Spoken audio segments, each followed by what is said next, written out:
Hi everyone, welcome back to our channel. So today in this video I'm going to show you how to pay with cash on Shein. So let's get into the video. So firstly, open up Shein, and if you have a Shein account you can log into your Shein account, and then what you're going to do, you're going to simply add an item to your cart so that we can get to the payment section to pay with cash. So simply add any item to your cart, just browse it like normally you do on other commercial sites or online shopping. So just add an item to your cart. So for example, here I've got this on my cart, let me add it.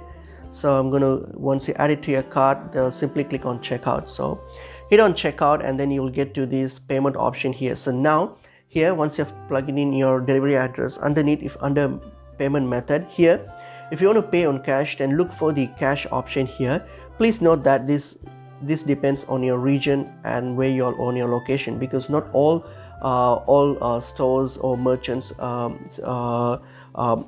provide cash on delivery. So just see if that it's not, whether it's available in your area. So like, unlike mine, I don't have it available, but if you have cash available, then it will be under payment option here. Simply select the cash option and then you can complete the transaction. So keep in mind that this is only available on certain regions and areas if the merchant supports cash on delivery. So that's pretty much it is.